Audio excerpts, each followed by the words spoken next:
No vídeo de hoje do canal do Nicola te conto que o São Paulo, sim, negocia com Borré. Todas as informações daqui a pouquinho com exclusividade. Quero falar ainda sobre Lucas Silva, que pertence ao Grêmio e foi especulado nas últimas horas no Flamengo. Por que a diretoria do Flamengo descarta o nome do jogador? Vou falar ainda sobre Rogério Caboclo, com um filme queimado com patrocinadores da CBF. Isso pode obrigá-lo a renunciar, caso não queira sofrer sanções ainda maiores. Vou contar ainda sobre mexidas no Atlético Mineiro. O Galo promete algumas alterações no elenco para os próximos dias e o primeiro nome já deixou o Galo. E para fechar, vou falar ainda sobre a derrota da seleção olímpica no penúltimo amistoso antes dos Jogos em Tóquio. Derrota surpreendente. Tudo isso a partir de agora. Não sem antes pedir para deixarem like, para se inscreverem no canal apertando esse botãozinho vermelho de inscreva-se e para lembrar que você pode assistir a todos os vídeos do canal do Nicola. Cada vez que você assiste a um vídeo, se ajuda demais. Bom, bora começar o vídeo falando sobre o Atlético Mineiro. O Atlético promoverá nos próximos dias alguns ajustes no elenco. Contei para vocês recentemente que o Vargas tem sondagem de um clube da Arábia Saudita. Os dirigentes do Galo rezam todo dia e toda noite para que essa sondagem se transforme numa proposta. O Atlético também espera anunciar nos próximos dias a contratação de Gemerson, zagueiro que pertence ao Corinthians. Últimos dias do contrato com o Corinthians tem conversas avançadas com o Galo. E outro processo, outro movimento dentro desse processo de reformulação do elenco em meio à temporada foi dado nessa sexta-feira, quando o Mailton, lateral direito que pertencia ao Operário e foi comprado pelo Atlético Mineiro no ano de 2019, acabou sendo negociado. O Mailton foi emprestado ao Metalist da Ucrânia, empréstimo de 1 ano, ou seja, ele fica até a metade do ano que vem. Em troca, o Mailton topou renovar o contrato com o Galo até a metade de 2023. Dessa maneira, o Atlético fica coberto em relação à possibilidade de o lateral direito se dar bem por lá e ser comprado. Dessa maneira, o Atlético ficaria com dinheiro. Só para lembrar que o Mailton foi contratado em 2019, pelo Galo fez apenas 11 jogos, um único gol marcado. Estava emprestado ao Curitiba, terminou o Campeonato Brasileiro da temporada de 2020 usando a camisa do Galo. Desde então, não foi mais aproveitado. Bora falar agora a respeito de seleção. Primeiro seleção olímpica, depois os problemas envolvendo o presidente da CBF. Nesse sábado, encerrado há instantes, o penúltimo amistoso da seleção olímpica, antes ou em meio à preparação para os Jogos Olímpicos de Tóquio. Com as presenças de Gerson e Claudinho, que fizeram a estreia na seleção olímpica, o Brasil perdeu por 2-1 para a seleção de Cabo Verde. É bem verdade que era a seleção principal de Cabo Verde, mas ainda assim, uma derrota para lá de inesperada. A seleção de Cabo Verde ocupa a posição de 73 no ranking da CBF, ranking da FIFA, obviamente. E é uma seleção de pouquíssimo prestígio internacional. Se você assistiu ao amistoso, viu que a seleção brasileira dominou as ações durante quase todo o tempo. Saiu na frente com gol de Pedro, gol marcado de pênalti. O atacante do Flamengo abriu o placar, mas com 2 gols de Semedos diferentes, o Lisandro Semedo e o Willy Semedo, a seleção de Cabo Verde virou e venceu por 2-1.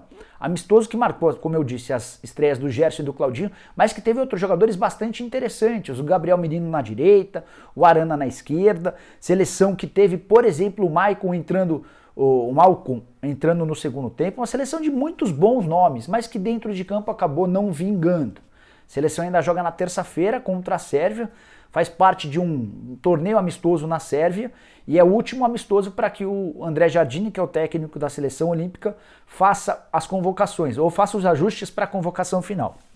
Seleção que já foi campeã da última Olimpíada e vai tentar mais um ouro. A tendência é que a seleção brasileira na Olimpíada tenha 3 jogadores acima dos 23 anos de idade. O goleiro Everton do Palmeiras é um nome, o Neymar é outro e o Marquinhos do PSG deve ser a terceira opção. Isso é claro se os clubes concordarem, até porque a Olimpíada não faz parte da data FIFA. Queria saber se você assistiu ao jogo e se decepcionou como eu. Usa o espaço para comentários para deixar sua opinião, combinado? Bom, bora falar agora a respeito da seleção principal, mais especificamente do problema que tem causado enormes preocupações, envolvendo o Rogério Caboclo, que é o presidente da CBF. O Caboclo conseguiu se meter em todas as confusões possíveis nos últimos dias. Ele, por exemplo, arranjou briga com os clubes, especialmente os da primeira divisão, quando ele exigiu que o Campeonato Brasileiro fosse recomeçado mesmo com a pandemia. Os clubes não gostaram da postura dele. O Caboclo arranjou confusão recente com os jogadores quando não contou sobre a ida da Copa América da Argentina e da Colômbia para o Brasil. Jogadores estão revoltados e afirmam que não vão jogar a Copa América em boicote a essa postura do Rogério Caboclo. Para completar, nessa sexta-feira vazou algo que já era meio implícito, todo mundo sabia que havia uma ex-funcionária da CBF brava com o Rogério Caboclo. Nessa sexta-feira o Globoesporte.com publicou uma matéria com as acusações dessa ex-funcionária contra o Rogério Caboclo. São acusações de assédio sexual e moral. A ex-funcionária gravou algumas conversas com o Caboclo em que ele molesta, em que ele incomoda, em que ele usa linguagens nada bacanas de um funcionário, não, de um chefe para uma funcionária. E a repercussão dessas denúncias, a repercussão é a pior possível.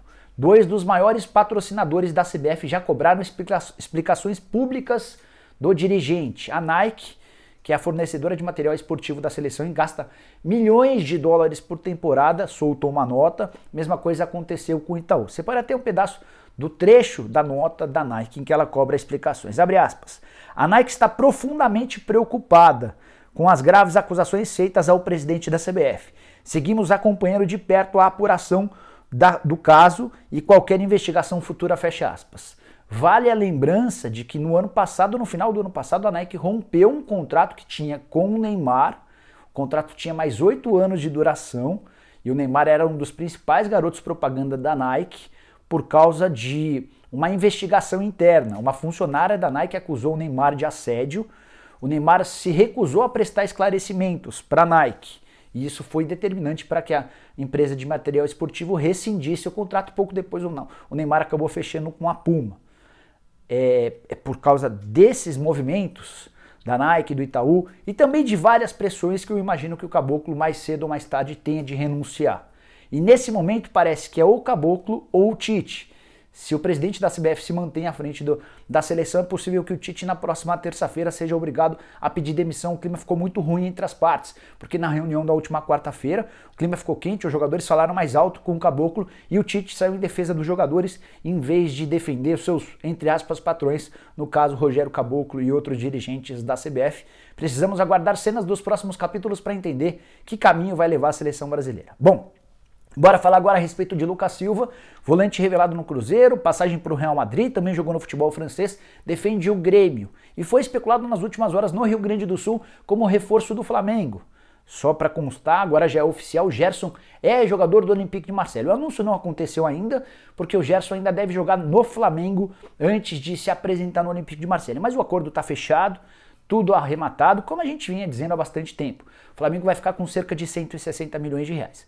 E é possível que a partir de agora a gente veja o Flamengo fazendo movimentos na busca por um substituto. No Rio Grande do Sul, como eu contei nas últimas horas, surgiu a especulação de que o Lucas Silva seria um dos alvos do Flamengo. Pouco antes de gravar esse vídeo, conversei com uma fonte minha lá na Gávea e essa pessoa assegurou que o volante de 28 anos nunca foi discutido internamente, não faz parte dos planos. Essa pessoa garantiu que o Flamengo não vai contratar o Lucas Silva, até por isso usei na capa a afirmação de que o Flamengo descarta qualquer negócio com o Lucas Silva. Patrick, do Internacional, havia sido procurado em março. O Renato Augusto é o nome mais especulado por torcedores do que por dirigentes. Tem contrato com o Beijing Guoan da China até dezembro, mas ainda não conseguiu voltar para lá. O Wallace, volante revelado no Grêmio, comprado pelo Hamburgo e mais recentemente jogador da Udinese. Também é outro nome especulado, ventilado nos corredores do Ninho do Urubu, mas há uma ala dentro do Flamengo que defende a ideia de que o Flamengo não contrate nenhum jogador. Isso porque é uma série de buracos no orçamento para 2021, buracos entre esses causados pelas previsões erradas da diretoria que imaginava que a partir de março, por exemplo, a partir de abril já teria público no estádio. Não aconteceu e o Flamengo deixou de arrecadar muitos milhões de reais que havia previsto e a grana do Gerson em 660 milhões de reais podem servir para tapar alguns buracos. Você, torcedor do Flamengo, quem você contrataria pro lugar do Gerson? Usa o espaço para comentários para registrar sua opinião, combinado? Bora fechar o vídeo com uma informação exclusiva e importante. Nessa sexta-feira, no programa do Nicola, vários de vocês me perguntaram sobre Borré no São Paulo. Mandei a mensagem para o Carlos Belmonte, que é o diretor de futebol, e para o Júlio Casares. O Júlio, durante a live, mandou um áudio, até mostrei para vocês o áudio, dizendo que não tem nada próximo, não tem nada fechado e que não dava para falar mais a respeito do assunto. O Belmonte partiu da mesma linha, que não tinha muito sentido a informação que estava sendo divulgada na TNT Sports da Argentina de que o acordo seria fechado. Mas, nesse sábado, depois de continuar essa apuração, falei com uma pessoa próxima ao Borré, e essa pessoa me assegurou que o São Paulo sim tem interesse. Vou dizer mais. São Paulo negocia com os representantes legais do Borré a contratação do atacante colombiano. O Borré vive os últimos dias do contrato com o River Plate, esse contrato termina agora, no fim do mês de junho. E ele não vai ficar no River Plate.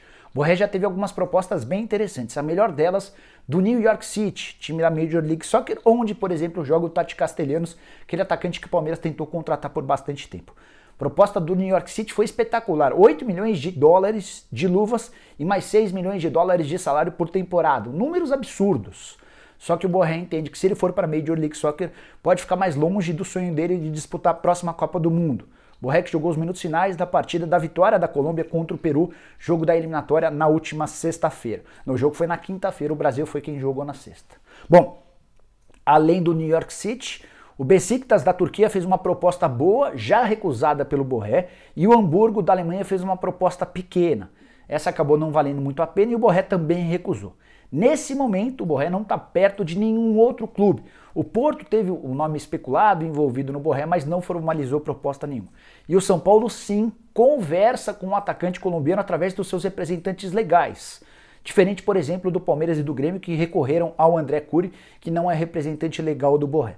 Se esse negócio vai ou não dar certo, não posso te adiantar, nem cravar, porque o São Paulo ainda não formalizou uma proposta. O que está rolando é que o São Paulo foi atrás dos empresários e está tentando chegar próximo do valor de R$1,5 milhão por mês entre salários, direitos de imagem e luvas, que é a pedida do Borré para se acertar com algum clube brasileiro. A ideia de jogar no São Paulo agrada ao Borré, porque ele conhece o clube e especialmente porque gosta muito do trabalho do Crespo.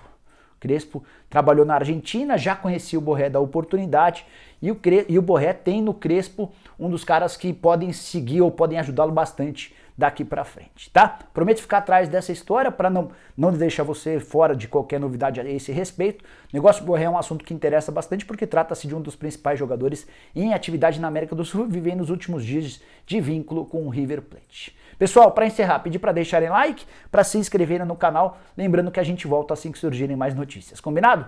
Tchau, tchau!